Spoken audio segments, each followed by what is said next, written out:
versus fundamentalismos, contra el pequeño fascista que todos llevamos dentro.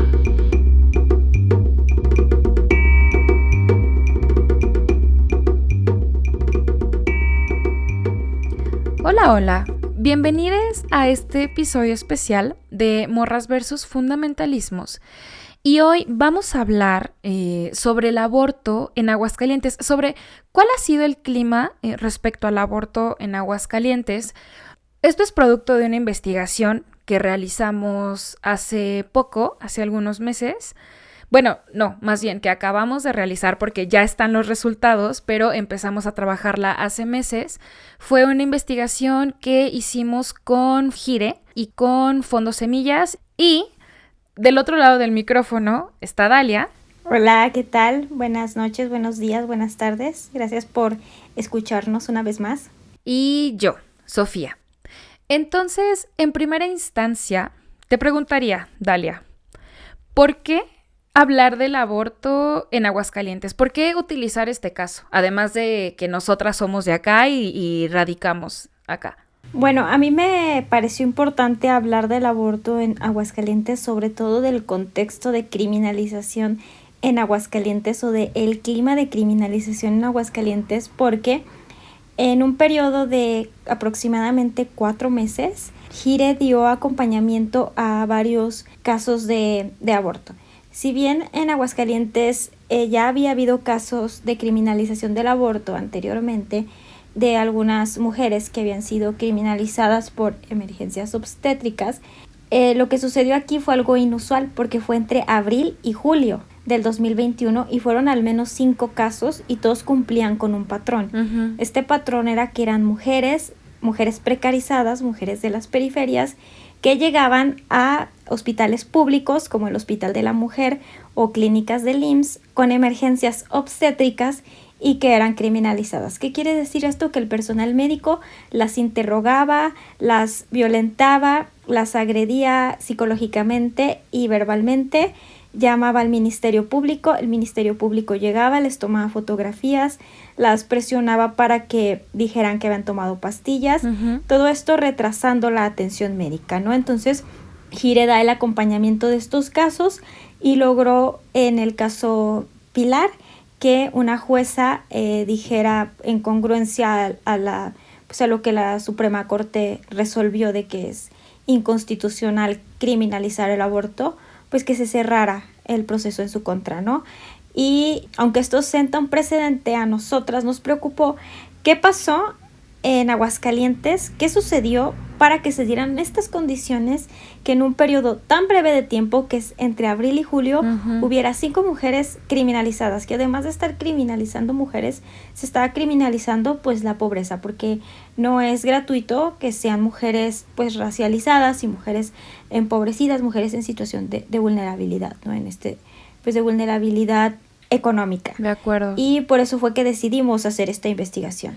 Que también agregaría que es común escuchar, sobre todo en temas de aborto, que tienen que ver con temas de derechos sexuales y reproductivos, que casi cualquier persona que habla de sus estados nos dicen, o vaya, es común escuchar que dicen que es un estado súper conservador, ¿no? En el que viven y en el que habitan. Y esto yo no lo pongo en duda. Sin embargo, sí hemos de decir también que Aguascalientes, de hecho, sí es uno de los estados más conservadores, y no es tanto por solo hablar tal vez de las concepciones morales que se tienen, sino de hecho por el tipo de acciones que tienen los grupos antiderechos, cuáles son sus niveles de incidencia y demás. Y entonces Aguascalientes, en ese sentido, es uno de los estados más conservadores porque tiene la presencia del Frente Nacional por la Familia súper fuerte, ¿no? Y bueno, si nos remontamos un poquito en la historia, es una curiosidad que Aguascalientes fue la primera entidad que propuso esta iniciativa de ley que tenía como propósito proteger la vida desde la concepción, con el fin de, según ellos, blindar a las constituciones locales o al Estado de la posible despenalización del aborto a nivel federal. Esto surge cuando se despenaliza el aborto en la Ciudad de México, que es un poquito después de 2017. No recuerdo cuándo salió la primera iniciativa, pero es curioso porque tuvieron que pasar como ¿cuántos intentos, Dalia? ¿Como 5, más o menos? Fueron 5 intentos, más o menos. Ajá, para que pudieran aprobar la iniciativa. Resalto esto porque, bueno, Aguascalientes fue el primer estado y no pudieron aprobar esta iniciativa. Y después de, ¿qué te gusta? Como más de 10 años. 10 años, más o menos. Ajá, lo pudieron hacer, pero en todo este periodo, 18 estados se aprobaron esta iniciativa, ¿no? Que, insisto, tenía como fin el blindaje de las constituciones. Ahora, ¿por qué esto es importante? Porque, digamos que la iniciativa para proteger la vida desde la concepción ha sido un pleito viejo acá en Aguascalientes entre conservadores y feministas. Sí. Si bien sabemos que en efectos prácticos no tiene mayores alcances, a nivel mediático y como narrativa se presenta esta iniciativa como una iniciativa antiaborto. Y entonces por eso se convirtió en un pinche pleito viejo. Y para nosotras ha sido, digamos, librar la gran batalla durante todos estos años, ¿no? Que digo, bueno, ahora ya se aprobó ¿qué fue? El año pasado, ¿no? A principios del año pasado creo que nos estábamos ahí peleando con los pinches diputados y cuando les dijiste rufianes, una cosa así, ¿no? Ah, sí, sí, cuando les dije rufianes, sí, y que yo no les quería decir rufianes, pero, o sea, yo les quería decir que eran unos hijos de la chingada, pendejos. Pero como iba en representación creo que iba de comunidad, no me acuerdo de quién iba, o iba de morras, no recuerdo, pero iba como en representación como pues de las feministas, y dije pues me tengo que moderar en mi lenguaje para que no digan que somos unas groseras, porque luego utilizan como cuando nos pican los botones, y es algo que le sucede mucho a la doctora, que ellos ya saben que es border, y le pican los botones para que ella se desquicie frente a... Te provocan, güey. Ajá, entonces es algo que hacen. Entonces, pues yo ya sabía que iban a querer que me desquiciara, y pues iba como que con mi discurso muy moderado. Pero sí creo que fue en la pandemia, fue el año pasado, antepasado, que fue cuando la aprobaron. Ajá, que aquí, bueno, hay que remontarnos, insisto que este pleito es viejo, ya ha ido por años, pero ubicaríamos tal vez un evento importante que fue en 2018, a finales de 2018, que vuelven a subir esta iniciativa, y a partir de ahí empezamos nosotras como feministas a organizarnos. Tuvimos ahí toda una estrategia para frenar la iniciativa que, insisto, se manejaba como iniciativa antiaborto.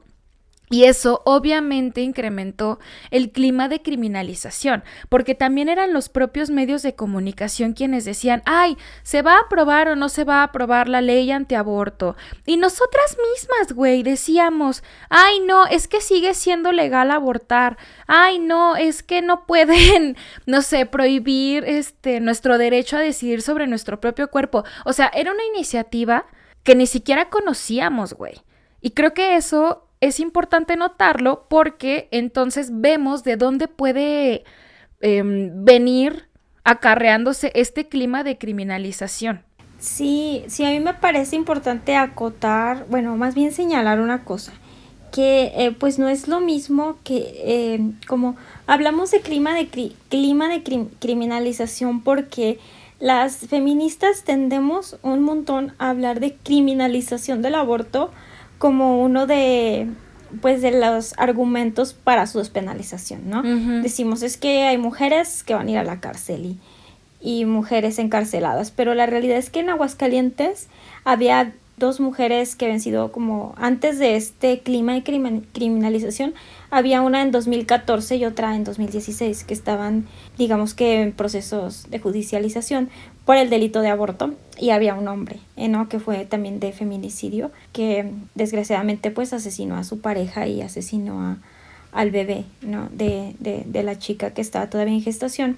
Y vaya, o sea, en realidad si tú piensas y lo analizas, dices, pues ¿cuál clima de criminalización? Si en realidad criminalización podría ser, por ejemplo, el tema de sustancias psicoactivas, ¿no? Que cada semana detienen 500 personas por consumir sustancias psicoactivas en la vía pública. Eso es como criminalización. Pero cuando hablamos de crimas, son como todas estas condiciones que se van generando poco a poquito, que van llenando como la taza para que después se derrame y termine en casos como este, que es alarmante, que en 4 meses, abril, mayo, junio, julio, 4 meses, haya 5 casos de criminalización, ¿no? Exacto. Entonces, ¿cuáles fueron las condiciones que hicieron que esto sucediera? Porque pues el aborto siempre ha sido un tema polémico en Aguascalientes. No sé si te acuerdas del caso de, como un poco viendo las narrativas de los medios de comunicación de Yarixa. Ah, claro. Una niña que subió, Claro. que subió una foto en Facebook de broma diciendo que está embarazada y luego publicó otra diciendo que había abortado. Y era una menor de edad, era una niña de 15 años, también de las periferias. Y la criminalización en su contra por medio de los medios de comunicación, o sea, literal la lincharon, la sometieron al escarnio. Sí, güey. La chica no podía ni ir a la tienda ni a la esquina de su casa, ¿no? Y esto ha sido una constante de parte de los medios de comunicación que pues siempre han tratado como de polarizar y de ver a las mujeres que interrumpen un embarazo como malas. Pero yo me acuerdo mucho de este caso porque la joven tuvo que ir junto con su abuelita, creo que ya fue a Patrulla 790 o a Código Rojo, no, se me hace que fue a Código Rojo, que es como el más despreciable, a tener que aclarar la situación, ¿no? Y pareciera que esto no abona, pero todo esto junto con las iniciativas de la protección de la vida desde la concepción y las narrativas que se replican en medios de comunicación hacen que al final tengamos mujeres que no reciben atención médica por emergencias obstétricas. Fíjate que a mí me parece también importante notar que el clima de criminalización incrementó en tanto que el aborto se empezó a posicionar más como una agenda nacional, bueno, a nivel nacional, pero también a nivel Latinoamérica, e incrementa también en tanto que nosotras como feministas comenzamos a responder de manera directa, ¿no? Que aquí creo que también es importante señalar que primero reaccionamos como con toda esta estrategia para frenar la iniciativa, pero me parece que no teníamos tan claro cuál era el camino a seguir después de que, porque bueno, en 2018 logramos frenarla, y ese fue así el gran logro que tuvimos. Pero después fue, ok, ¿qué sigue?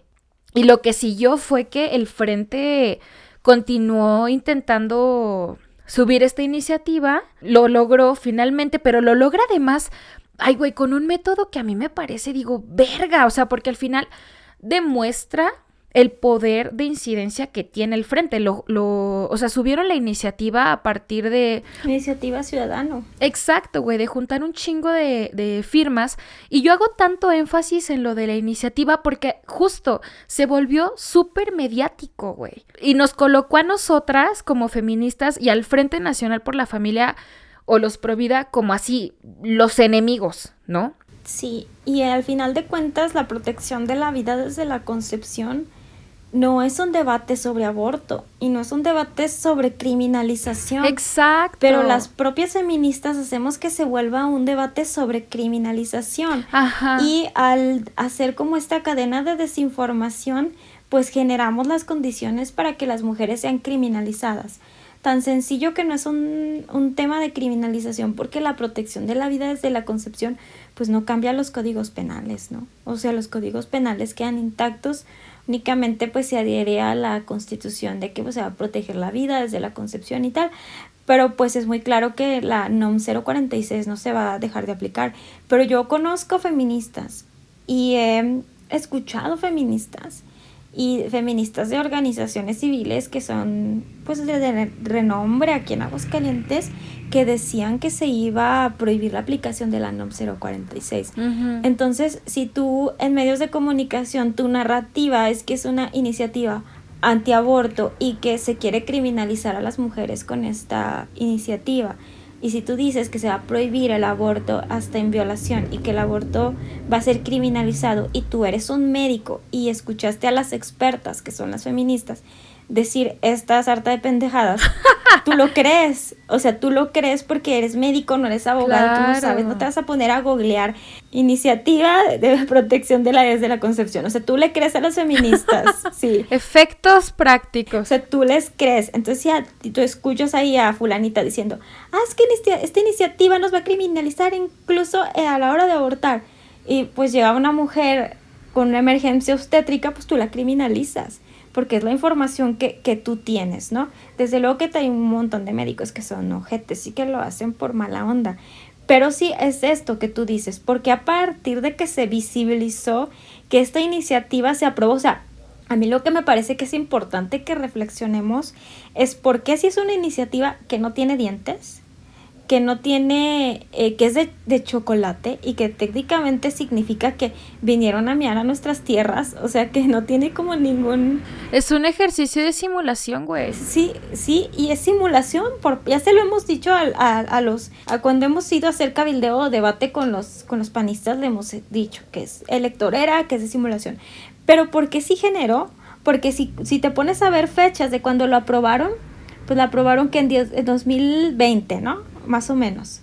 O sea, tiene muy poco que se aprobó. Sí, güey. 2021. 2021. Y después, en 2022, fue cuando Gire tuvo estos casos. Entonces, es coincidente. Y se ve este patrón en otros estados, que cuando tú proteges la vida desde la concepción, se empieza a dar un clima de criminalización. A pesar de que estas iniciativas no tienen dientes, se empieza a criminalizar a las mujeres. Y es en parte no porque tenga efectos jurídicos, sino por las narrativas que manejamos incluso las feministas. Precisamente, o sea, la investigación que nosotras realizamos fue a partir de 2016 hasta la fecha. O sea, ¿qué se había dicho y qué se había hecho en torno al tema del aborto en Aguascalientes, ¿no? Y algo que me gustaría mencionar es que esta investigación nos dejó un aprendizaje muy importante, que es precisamente lo que vienes mencionando de cómo el clima de criminalización no solamente es esto, ¿no? O sea, las mujeres o personas gestantes que van presas por abortar. Esto hace sentido en tanto que vemos que el clima de criminalización no es únicamente eso, sino que también es cómo se desarrolló el tema de la iniciativa, pero también cómo reaccionaron los conservadores o los antiderechos, pero también cómo es que reaccionamos nosotras, cuáles fueron nuestras estrategias, cuáles fueron las narrativas que imperaron en los medios de comunicación. O sea, todo ese tipo de cosas, ver cómo es que de hecho contribuyó a que, como lo mencionabas, de pronto en los últimos meses tenemos todos esos casos de mujeres que han sido criminalizadas, tal cual. Y es que me parece que si no observamos lo complejo que es el tema, nos pasa lo que nos ha venido pasando durante mucho tiempo, y es que actuamos desde el sesgo. O sea, creemos, no sé, quizás que se criminaliza a las mujeres únicamente porque el Estado es malo, y volvemos a lo del monstruo espagueti, el patriarcado, que el patriarcado lo quiere así, que maldito capitalismo y demás, ¿sabes?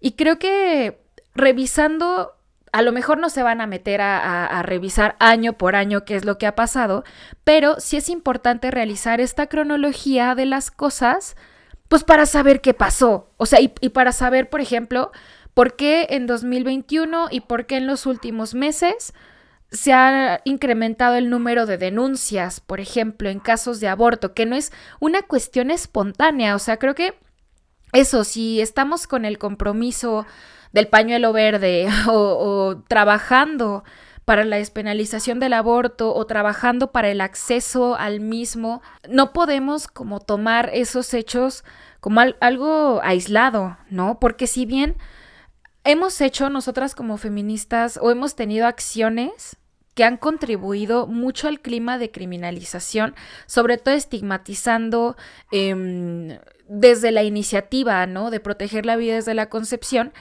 que la tomamos como una, pues sí, como una afrenta personal, pero desde el punto de, están prohibiendo el aborto, ¿no? Y dices así como, a ver, morra, o sea, léete la iniciativa bien y ve cuáles son los efectos prácticos y desde ahí hay que transformar la narrativa, ¿no? Esa es una. Por otra parte, obviamente los conservadores continuaron, güey, ¿cuántas pinches marchas por la vida se hicieron, no? O sea, que ni siquiera, a mí, por ejemplo, me caga mucho hablar de provida o de por la vida y demás, porque creo que una contribuye también con eso al estigma, pero se hicieron un chingo de marchas. Nosotras también hicimos las nuestras, pero esa banda como que siguió y siguió y siguió y siguió y nada, o sea, creo que como resultado tenemos las denuncias, tenemos los montones de intentos de subir y aprobar la iniciativa, pero creo que también podemos observar cierta evolución en el movimiento feminista en Aguascalientes, güey. O sea, si bien por una parte se ha estigmatizado un chingo, creo que por otra, a partir de ver cómo estábamos estigmatizando, pudimos transformar las narrativas. Y me gusta citar esta anécdota que ya la hemos mencionado en otros episodios, en la que que es la Navidad de las feministas, que es el 28 de septiembre, güey, el día por la lucha al aborto o algo así, ¿no? Es el... Ajá. Sí. Que al principio mandábamos así un comunicado... No recuerdo bien los tintes de los comunicados de prensa que mandábamos, pero era algo así como muy reaccionario, muy como tirándole al Estado y a los diputados y demás. Y teníamos muchos... ¡Ay, cabrón! Y teníamos muchos... me divierte y me enoja y demás. Y cómo a partir... En el último año, güey, que mandamos ese comunicado de prensa, teníamos más me encanta y más me gusta, ¿no? Cuando en ambos comunicados poníamos cómo abortar de manera segura en casa y hablábamos abiertamente de aborto y demás, pero justo revisamos cómo hablar efectivamente de aborto, de hecho, sí influye en transformar las narrativas más allá del círculo feminista, güey. O sea, ¿el círculo feminista qué? ¿Sabes? O sea, ¿qué chingados, güey? La realidad es otra. Y ahí es donde tenemos que incidir, ¿sabes? Totalmente. Sí, yo te lo puedo decir, yo así sin pedos atiendo unos entre 50 y 10 mensajes diarios de mujeres y personas con capacidad de gestar que quieren abortar. Uh-huh. De esas, el 1% es feminista. O sea, si me toca una feminista al mes, es de wow. Y las demás les vale. Si yo les digo amora, cariña, te voy a mamachar, querida, ellas lo que quieren es la información en corto, güey. O sea, que yo les diga cómo usarlo con palabras sencillas, que ellas lo puedan utilizar, de pronto con tensión emocional. Ajá. Pero eso que dices de los comunicados, en realidad nuestros comunicados siguen siendo igual de reaccionarios. Nada más lo único que modificamos fue que dejamos omitimos la parte del Estado, dejamos de decir el Estado, bla, bla, bla, bla, y empezamos nosotras exclusivamente a dirigirnos a las mujeres de Aguascalientes. Y es como bien impactante porque la parte que podría ser la más problemática, que es, digamos, pues que ponemos como abortar, sigue estando en los comunicados y ahora la gente le pone me encanta. Y antes recuerdo que cuando dábamos entrevistas o tal, recuerdo una que dimos en vivo, uh-huh, cuando fue lo de la marea verde allá en Argentina, que no, o sea, los insultos que estaban así, ¿te acuerdas que hasta nos amenazaron con golpearnos? Sí, güey. Amenazas de muerte, de violación, de que a mí me empezaron a llegar al WhatsApp mensajes de odio, de que me iban a golpear, que ya sabía dónde trabajaba, las fotos de mi trabajo sacadas de ahí del Google, güey. A ti también te empezaron a hacer así horrible, porque algo que a mí me parece importante mencionar es que nosotras en Morras Gelmorras, yo sé que luego las feministas se quejan porque, ay, que el feministómetro, güey, el feministómetro no existe, güey. O haces praxis o no haces praxis, güey. Si alguien te dice que no haces praxis, no te está aplicando el feministómetro, te está señalando una, pues, incongruencia en tu práctica política, ¿no? Pero a nosotras, por ejemplo, desde siempre hemos dado la cara. O sea, nuestra cara real, nuestros datos reales. Y eso yo siento que a veces pareciera que era contraproducente, pero creo que también nos ha servido para que la gente vea que somos personas reales a la larga, que somos personas que realmente estamos comprometidas Y creo que el habernos formado en discursos efectivos también ha hecho que tengamos la aprobación popular, y pareciera que esto no es importante, pero lo es. Es muy importante tener la aprobación popular, porque al final de cuentas, si tú tienes la aprobación popular, van a ser mujeres que no van a dejar solas a otras mujeres en casos de que quieran abortar en su casa, ¿no? Y también ahora que analizábamos los discursos y que veíamos la evolución que han tenido los discursos feministas en Aguascalientes, porque si bien hemos tenido desaciertos, por ejemplo, que estamos menos organizadas que el Frente Nacional por la Familia, que su nivel de organización es impresionante, atacan todos los frentes, hacen incidencia, hacen litigio, hacen marchas, hacen capacitaciones, y nosotras como que nos quedamos en unas acciones como que jalamos más para un lado, para otro, y no somos tan estratégicas. Pero en esta evolución de los discursos, que yo sí he visto como cada vez más hablamos más efectivamente de aborto, sí me gustaría resaltar como la importante parte que hemos hecho nosotras. Creo que Morras Gel Morras siempre hemos tenido un discurso muy avanzado en el tema de lo que es el aborto y las nuevas narrativas. Creo que fuimos las primeras en empezar a decirles, no, es que no podemos decir que proteger la vida desde la concepción va a prohibir el aborto, porque estamos mintiendo y estamos haciéndole el trabajo a los pro vida. Hay que hablar efectivamente de aborto. De hecho, creo que fuimos de las primeras también a usar incluso el tema de los niños pobres en las calles, ¿no? Uh-huh. Entonces, creo que sí ha habido una evolución respecto a los discursos en torno al aborto en Aguascalientes. Ha sido en gran parte por la labor de pedagogía que nosotras hemos hecho, y me parece que dentro de la historia no, de Aguascalientes, pero también dentro de la investigación, fue importante resaltarlo. No por echarnos flores ni nada, sino por reconocer el trabajo de las mujeres que históricamente ha sido invisibilizado. Claro, y o sea, digo, no sé por qué es tanto pedo, ¿no? Simplemente reconocer nuestro trabajo, y luego salen las pinches envidiosas, perdón, pero esos son a decirnos que nos creemos únicas, güey, que nosotras somos las únicas que trabajamos y demás. Pero la neta, pues que vengan con números y luego hablamos, ¿no? Pero bueno, ese es otro tema, güey. Ay, el feministómetro es poco sorora. Y es que, ¿sabes qué es lo que más coraje? Es de que, o sea, son paros, porque nosotras ni siquiera les exigimos que trabajen como nosotras. Por ejemplo, las morritas de Brigada Centinela, a mí me parece que hacen un trabajo impresionantemente valioso, un trabajo bien bonito, uh-huh. Y no tienen que venir, o sea, de que no les vamos a decir, a ver, ¿cuántas mujeres acompañaste? O sea, ellas acompañan directamente a familias, uh-huh. Hacen un trabajo de visibilización desde, pues, la intervención callejera, y eso es hacer algo. Exacto. Pero las que luego nos critican son literal las que piensan que el feminismo es abrazar a las amigas. Ay, no, güey. O las que piensan que hacer tianguis para que vayan las 5 mismas de siempre es feminista. Y es que se les tiene que decir que no, eso es amistad, quizás es solidaridad entre compas, pero es que eso no es una praxis feminista. Para que una praxis sea feminista nos tiene que pues contribuir a la emancipación de todas, o visibilizar problemáticas o cosas que sean comprobables de que pues, están funcionando, ¿no? Pero ya nos estamos desviando del tema. Exacto, justo te iba a decir que en este podcast habíamos estado muy bien portadas.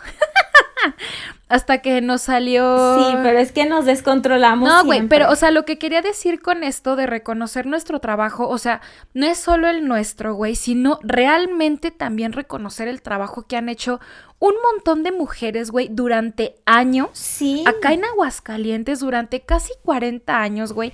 50 años. O sea, a ver... La iniciativa evidentemente no tiene 40 años, o sea, estamos nombrando que tiene como 15 más o menos, ¿no? Uh-huh. Pero han sido estas mujeres que realmente han sido muy pocas, güey, contadas, quienes han sostenido el movimiento feminista y quienes, o sea, gracias a las cuales también la iniciativa no se aprobó durante los 3 primeros intentos, por ejemplo, o hasta el 4. Claro. ¿No? Y hay que reconocer, porque reconocer también es feminista, que las que nos enseñaron a cabildear, pues fueron Verona Valencia y fueron Marcela Martínez, güey. O sea, que fueron las que nos dijeron la importancia de sentarte a platicar con tomadores de decisiones, la importancia de que aunque te digan que vendida, que institucional, ¿dónde está la importancia? Porque logramos, la primera vez que nos organizamos chingón, Ajá. logramos hacer que 2 votaran se abstuvieran. Sí. Y fue haciendo cabildeo y nada más diciéndoles, ay, es que mira, así ya está, o sea, convenciéndolos. Entonces creo que es importante honrar como también algunas, pues muchos aciertos que ha habido dentro del movimiento feminista, ¿no? Creo que ha habido muchos aciertos históricos, pero desde mi percepción personal, donde hemos empezado a cometer errores, es cuando el feminismo se empezó a masificar y empezó a sustituir como a las tribus urbanas, güey, de que ya no hay emos, ya no hay punks. Hay feministas. Y ahora son feministas y más si son radfems. Entonces como que lo usan de su estética, güey, y van y posan a las marchas con la iconoclasia, pero todo el resto del año, güey, no sabes de ellas. Y tú lo sabes de que en los chats, cuando nos estábamos organizando para frenar la iniciativa, de que les decías, morra, se ocupa ir a cabildear y se ocupa ir a rayar y todas. Entonces, sí era como de que tenemos que replantear un montón las estrategias, porque ¿saben quién sí piensa que estrategias? Los fundamentalistas, estos grupos antiderechos, ellos sí hacen análisis de datos, los cabrones, de qué estrategias les funcionan y qué estrategias no. Y siempre se van por las que funcionan. No es de embalde que hayan metido una iniciativa ciudadana. O sea, sabían que todo lo que sea litigio estratégico, todo lo que sea modificar leyes funciona. Porque así nos han puesto trabas con la objeción de conciencia, con la protección de la vida desde la concepción, con el PIN parental. Entonces creo que hay muchas áreas de oportunidad en el movimiento feminista. Es bien importante ver atrás, honrar la historia, ver qué les funcionó a estas mujeres que tienen un montón de experiencia y ser autocríticas y ver que no nos está funcionando. Quizás pintar una fuente de verde se vea muy bacano, se vea muy chido, pero a lo mejor no sea tan estratégico, y apostarle un poco a lo que sí es estratégico. Y es que a eso iba, con honrar el trabajo que han realizado estas compañeras activistas, pioneras en el movimiento feminista acá en Aguascalientes. ¿Por qué? Porque, güey, o sea, coincido totalmente con esto que dices de los desaciertos que hemos empezado a tener, ¿no? A partir de que justo el movimiento feminista se vuelve casi una tribu urbana, o una tribu urbana, me atrevo a decir, y secta en ciertos espacios. Ey. Y eso, o sea, creo que cuando sucede esta masificación, güey, y sucede esta banalización del movimiento como tal, hay un incluso desprestigio, güey. Desprestigio a ciertas prácticas como el cabildeo, por ejemplo, ¿no? O sentarte directamente a pactar cosas con instituciones, se desprestigia y se dice, no mames, eso no sirve. ¿Y qué terminamos teniendo, güey? Terminamos teniendo a un montón de morras diciendo, se va a prohibir el aborto, no, es que tenemos derecho a abortar, bla, bla, bla, bla, bla. Cuando se sabe que la iniciativa en efectos prácticos no tiene mayores alcances, güey. Y eso el Frente Nacional por la Familia lo sabe, pero sabe que a nivel de narrativas se toma como una iniciativa antiaborto, y que es lo que nosotras venimos haciendo durante algún tiempo, creerles y caer en su juego, ¿no? Sí, por eso lo hacen, porque son estratégicos. O sea, que sean unos antiderechos no significa necesariamente que sean poco estratégicos, son estratégicos. Definitivamente, pero ya para ir cerrando, quisiera destacar estos logros que hemos tenido como movimiento feminista, demostrar que sí nos podemos organizar, aunque después haya varias cosas muy culeras, de las cuales tal vez hablaremos en otro episodio, pero nada, o sea, destacar que sí podemos contribuir a la disminución de la estigmatización en Aguascalientes, pero también es importante señalar cuáles han sido nuestros errores y ver también qué es lo que ha hecho el Frente y señalamos al Frente porque es el grupo, güey, que tiene mayor poder de incidencia en Aguascalientes, ¿no? Y en todo el país, básicamente, del movimiento antiderechos, ver qué es lo que han hecho, güey, porque, insisto, las iniciativas que salen o las acciones o cambios que se dan a nivel cultural y demás no son espontáneos, güey. Por eso es importante remontarse a la historia, pero ver ambos lados de la moneda, digámoslo así, ¿no? Porque también hemos observado que luego cuando hablamos de estos temas como feministas, como que nomás vemos nuestro lado, bueno, no nuestro lado, güey, más bien como que solo vemos hacia afuera y decimos esto, que el Estado es malo, que el monstruo de espagueti, güey, el patriarcado y demás, pero no vemos cómo es que nosotras hemos influido en la estigmatización o en la desestigmatización de la problemática. Sí, claro, también para ir cerrando me gustaría de que podemos aprender de forma crítica de qué es lo que ha servido y qué es lo que en lo que hemos sido poco asertivas. Yo creo que es un hecho de que lo que ha servido es el litigio estratégico que hemos trabajado junto con Gire. De acuerdo. Creo que gracias al litigio estratégico logramos que no se cometiera una injusticia, que fue que se obligara a parir a una menor de edad que estaba siendo víctima de omisión de la NOM 046. Creo que gracias al litigio estratégico se consiguió que se ubicara a los médicos no objetores de conciencia y gracias a el litigio se garantizó la reparación del daño para esta menor y las garantías de no repetición, pero gracias también al litigio estratégico pudimos frenar el PIN parental y muy probablemente vamos a poder sacar del Código Penal el aborto. Y creo que hemos visto que el litigio estratégico funciona, que podemos apostarle ahí a un montón de temas, al amparo indirecto en un montón de temas, porque ya vimos que al menos en Aguascalientes los jueces son sensibles a estos temas, y también ver cuáles han sido las áreas de oportunidad que tenemos, ya para no ponerme tan perraca y decir los desaciertos, malditas tontas. Entonces las áreas de oportunidad, creo que un área de oportunidad que podemos observar con este clima de criminalización, con estas 5 mujeres que no tuvieron que haber sido criminalizadas, es la importancia de hacer incidencia. ¿Saben por qué las criminalizaron? Porque hay gente que sí va a los hospitales, que sí se sienta con los servidores públicos, que sí se sienta con las instituciones y les dice: te recuerdo que en Aguascalientes se prohíbe el aborto porque la protección desde la vida, desde la concepción, así lo dice. Y esa idea, esos médicos se quedan con esa idea. Si nosotras hiciéramos en las instituciones el contrapeso y estar chingando como chingan los antiderechos, de estar yendo con las instituciones al Hospital de la Mujer, a ver, ¿qué onda? ¿Cómo vas en la aplicación de la NOM 046? ¿Estás siguiendo los protocolos? ¿Cómo vas en los casos de criminalización? Te podemos dar una capacitación gratuita de cómo atender emergencias obstétricas conforme a los derechos humanos. Yo de verdad garantizo que no hubieran ocurrido esos casos de criminalización. Entonces creo que podemos abonar si nos quitamos como este afán de pulcritud teórica, de pensar que ser autónomas, de que no sentarte con las instituciones, de que sostener este pinche discurso como de anarquía de cartón, ¿sabes? Que te hace ser como más radical o más feminista, como quitarte eso y ver que solo es un narcisismo. Y ver que realmente por tener estas posturas narcisistas de autocomplacencia se criminalizó a 5 mujeres que pudo evitarse que se criminalizaran si nos hubiéramos acercado a las instituciones, porque tampoco es algo que podemos hacer solas. O sea, yo sí fui a Licea, o sea, sí he ido a Licea y todo esto, pero no basta con que yo vaya, porque no ven fuerza política en nosotras. Pero en los conservadores, en los fundamentalistas, en los grupos antiderechos sí ven fuerza política. Entonces, pues invitarlas a que se dejen de mamadas y de posturas, de posturas políticas que en realidad solo las benefician a ustedes mismas y a sentirse bien con ustedes mismas, y le apuesten a hacer incidencia política. Se pone padre y se pone bien punk.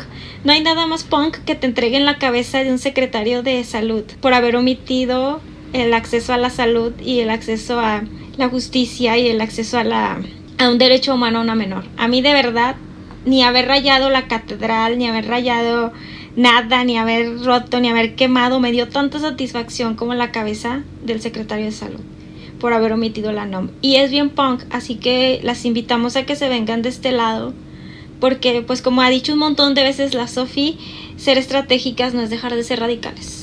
Y eso, güey, en conclusión, es importante hablar del caso de Aguascalientes respecto al aborto, por lo que mencionaba al principio de que era uno de los estados, con más incidencia de grupos antiderechos, pero justo es importante hablar del caso de Aguascalientes porque, güey, es el ejemplo de que a pesar del clima tan adverso por parte de medios de comunicación, por parte de grupos antiderechos, por parte de propios grupos feministas, es el ejemplo de que sí se puede, o sea, sí se pueden realizar cambios palpables, güey, cambios tangibles, cambios que sí cambien la vida de las personas, de las mujeres, con estrategias específicas como, por ejemplo, el litigio estratégico, güey. Creo que por eso es importante hablar del caso de Aguascalientes, porque es el ejemplo de que si utilizas buenas estrategias, a.k.a. litigio estratégico, que esto, vaya, no se vaya a pensar que es la implicación directa de que nosotras asumimos que no sirve ningún otro tipo de estrategia. No es eso. Sin embargo, es importante el litigio estratégico, que no es algo que se realice con frecuencia. Por eso también lo señalamos, ¿no? Y ya lo mencionaste tú, güey. O sea, toda la serie de cambios que pudimos hacer y que hemos podido realizar y seguir realizando gracias al litigio estratégico. Esto también, hablar del caso de Aguascalientes, como ya lo dijiste, es una invitación a que le echemos más, pues que le empeñemos más recursos a este tipo de estrategias, güey, y que sí, mucho pinche feminismo, mucho pinche pañuelo verde, mucha pinche foto, pero hay que trabajar, güey. Sí. Eso, hay que realizar cambios palpables, cambios tangibles, que mira que el feministómetro, mira que se vayan a la chingada, güey, o sea, que se inventen algo más Explotó el feministómetro. productivo, güey. O sea, ya, güey, ya, la chingada. Hay que venir con números, güey. O sea, los movimientos antiderechos, mira, avanzan y avanzan y avanzan y avanzan, güey. Nosotras tenemos que presentar, insisto, números de mujeres que hayamos ayudado. Y no quiere decir que esto nos vuelva institucionales y la verga. No, güey. Es simplemente medir qué tanta incidencia estamos realizando y qué tantos cambios en la realidad hay. Sí. ¿No? Entonces, bueno, ya me emperré. Simplemente, güey, o sea, si se trata de hablar de números, cuando nosotras éramos autónomas en Morras Gelmorras, que sosteníamos este discurso de que la autonomía y la autogestión dábamos un acompañamiento diario, uno a la semana, cosas así. Ahorita damos 50 diarios. O sea, ahí y es, a mí, por ejemplo, dejó de importarme, o sea, de que la vendida y que la institucional y todo cuando empecé a ver los números. Exacto. Porque esos números son personas. Cuando yo ahorita, no hay un caso que no te pueda resolver de aborto. No me importa dónde estés, yo te puedo mandar el medicamento. No me importa la complicada que sea la situación, yo te lo puedo mandar. Y de que el dinero no sea un maldito problema. De que me diga, yo no tengo dinero ni para la ecografía ni para el taxi. Yo te mando y ahí te va el kit. Y antes era algo que yo no podía hacer. Entonces a la única que le daba satisfacción era a mí. En yo pararme el cuello y que mis amigas feministas me aplaudieran y me dijeran, ay, tú sí me representas porque eres tan autónoma. Y yo sentirme tan bien conmigo misma. Pero ahora quien me llena el corazón son las morritas que me agradecen por mandarles el medicamento. Que todos los días me levanto con mensajes de agradecimiento de un montón de morritas que no me conocen, que no saben ni qué pedo con mi vida, pero que agradecen que nos hayamos atravesado en su vida y me dicen, güey, las amo, muchas gracias por atravesarse en mi vida. Y que son morritas que viven bien lejos de los movimientos feministas. Ay, finalmente, porque van a salir con esta mamada porque las conozco. Las que digan que el amparo indirecto es súper caro, sí es bien caro, pero Gire te hace el paro y no te cobran. Y no, tú en este proceso tienes que invertir, si acaso, en fotocopias, que es, no sé, 20 pesos, y nada más es voluntad política. O sea, nada más es de que muevas el culito a la acción política, de que te muevas, de que vayas a sacar copias, de que vayas a llevar todo eso, porque Gire se encarga como de la parte que es la parte costosa. Sí. Entonces tampoco hay para que pongan paros de que es muy caro y es que yo no sé de leyes. No necesitas, aprendes sobre la marcha, aprendes leyendo los amparos que el equipo increíble de Gire pues redacta. Nomás es de que los leas y que tengas voluntad política, porque literal no necesitas nada más que prestar tu acta constitutiva, güey. O sea, literal. O sea que no hay ningún pretexto para que no se estén moviendo a lo que ya probamos que funciona para frenar los crímenes de criminalización de Aguascalientes y dar capacitaciones en el ICEA sobre estigmatización del aborto, así como los dan en sus lugares, pues entre feministas que ya se saben de memoria los discursos de desestigmatización del aborto, que vayan a dárselos a los que están metiendo a la cárcel a las mujeres. Eso va a tener repercusiones en su vida real. Mira, de cientos de mujeres. Los amamachos y la anarquía de cartón no resuelven las problemáticas reales, güey. Punto. No. Y ya con esos nos despedimos. Ya nos vamos. Como dice Tren Locote, no sean cholas de cartón. No, güey, pues al trabajo real, nomás es eso. Y pues nada, acérquense a lo que hace Gire, que la neta está bien perrón, güey, porque eso, o sea, no cobran y eso es lo que se dedican a hacer, litigio estratégico. Y pues ya nos vamos porque según este podcast iba a ser de 30 minutos. Nos encontramos en la continuación de nuestra segunda temporada. Adiós. Bye.